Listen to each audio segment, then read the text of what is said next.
नमस्कार दोस्तों, आप सभी का स्वागत है आपके अपने YouTube चैनल पर। वीडियो पसंद आए तो लाइक करें, शेयर करें और चैनल को सब्सक्राइब जरूर करें। बोर्ड परीक्षाएं खत्म होते ही ऐसा लगा जैसे कंधों से कोई भारी बोझ उतर गया हो। मैं यानी ज्ञान, जो स्वभाव से थोड़ा नटखट और अपनी मस्ती में मस्त रहने वाला लड़का था, अपने दोस्तों के साथ आज़ादी का जश्न मनाने मैदान में निकल पड़ा। मेरे दोस्त अमर और गोपाल मेरा इंतजार कर रहे थे। हंसी ठिठोली चल रही थी। क्रिकेट का मैच खत्म हुआ और शाम ढलने लगी। सूरज डूब चुका था और आसमान पर स्याह अंधेरा छाने लगा था। हम पैदल ही घर लौट रहे थे क्योंकि मेरी बाइक भाई ले गया था। तभी रास्ते में हमारी नजर एक विशाल पुराने आम के पेड़ पर पड़ी। रसीले आमों को देखकर हम खुद को रोक न सके। अमर ने झिझकते हुए कहा, रुको दोस्तों, इस पेड़ के पास जाना ठीक नहीं है। पुराने लोग कहते हैं कि यहां पहले शमशान हुआ करता था। मैंने हंसते हुए उसकी बात टाल दी। अरे छोड़ यार, ये पुरानी बातें हैं। देख, वो आम कैसे हमें बुला रहे हैं। गोपाल और बाकी दोस्त पेड़ पर चढ़ गए, लेकिन मैं नीचे ही गिरते हुए आमों को बटोरने लगा। मिट्टी के ढेर में पत्थर तलाशते वक्त मेरा हाथ एक ठंडी और सख्त चीज पर टिका। वो जमीन में धसी हुई थी। मैंने जोर लगाकर उसे बाहर निकाला। मिट्टी साफ की तो मेरी आंखें फटी रह गईं।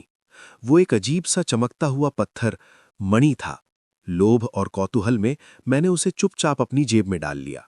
घर पहुंचते ही मेरी तबीयत बिगड़ने लगी। पहले हल्का सिरदर्द हुआ, जो धीरे धीरे एक असहनीय चुभन में बदल गया। अजीब बात यह थी कि मेरे कमर की हड्डी में ऐसा दबाव महसूस होता जैसे कोई भीतर से उसे तोड़ रहा हो। डॉक्टरों को दिखाया, सिटी स्कैन हुए, दवाइयां लीं, यहां तक कि चश्मा भी लगवाया, लेकिन दर्द कम होने के बजाय बढ़ता गया। ऐसा लगता था जैसे मेरे भीतर कोई और भी सांस ले रहा है। एक दिन दर्द से बेहाल होकर मैं घर के पास एक सुनसान जगह पर बैठा था और जेब से वो मणि निकालकर देख रहा था। तभी वहां से एक जटाधारी तांत्रिक गुजरा। मणि को देखते ही उसकी चाल रुक गई। उसने अपनी धधकती आंखों से मुझे देखा और मुझ पर भभूत छिड़कते हुए चिल्लाया, मूर्ख, तू ये क्या ले आया? तूने मौत को अपने घर में न्योता दे दिया है। मैं कांप उठा।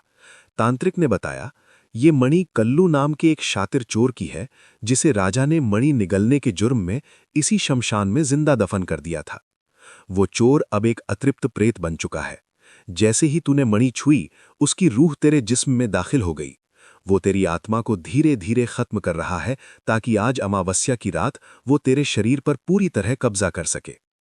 तांत्रिक ने मुझे एक गुप्त मंत्र दिया और चेतावनी दी, आज रात तुझे अकेले उस शमशान जाना होगा। वो साया तुझे रोकेगा, डराएगा, लेकिन तुझे हार नहीं माननी है। रात के सन्नाटे में जब पूरी दुनिया सो रही थी, मैं शमशान की ओर बढ़ा। हाथ में टॉर्च थी, लेकिन दिल की धड़कनें कान के पास सुनाई दे रही थीं। अचानक मेरे पैर जम गए। मेरा शरीर मेरा कहना नहीं मान रहा था। मेरे गले से एक ऐसी आवाज निकली जो मेरी नहीं थी, वापस चल ज्ञान, तू मुझे नहीं निकाल पाएगा, ये शरीर अब मेरा है। मेरा दाहिना पैर पीछे मुड़ने लगा। मैं खुद से ही लड़ने लगा। तभी मुझे तांत्रिक की बात याद आई, जितना डरोगे उतना वो हावी होगा। मैंने अपनी पूरी इच्छा शक्ति बटोरी और हनुमान चालीसा का पाठ शुरू किया। जैसे ही मंत्रों की शक्ति मेरे भीतर जागृत हुई, मेरे शरीर की जकड़न कम होने लगी। मैं लड़खड़ाते हुए उसी आम के पेड़ के पास पहुंचा। मैंने वो मणि ठीक उसी जगह रखी जहां से उठाई थी और तांत्रिक का बताया हुआ मंत्र 7 बार जोर जोर से पढ़ा। अचानक एक तेज बर्फीली हवा का झोंका आया और मेरे शरीर में एक असहनीय झटका लगा। मेरे मुंह से एक काली परछाई धुएं की तरह बाहर निकली और चीखते हुए उस मणि में समा गई। मैंने बिना देर किए एक गहरा गड्ढा खोदा और उस मणि को हमेशा के लिए दफन कर दिया। उस रात के बाद मेरा दर्द गायब हो गया। घर लौटते वक्त मैं अपनी प्रेमिका यानी रामप्यारी से मिला, जिसने डर और तनाव के उस माहौल में मुझे सुकून के कुछ पल दिए। आज इस बात को 20 साल बीत चुके हैं। मैं एक सुखी जीवन जी रहा हूं, लेकिन आज भी जब कभी रात को आम के पेड़ों की सरसराहट सुनाई देती है या कमर में हल्का सा खिंचाव होता है, तो मेरी रूह कांप जाती है।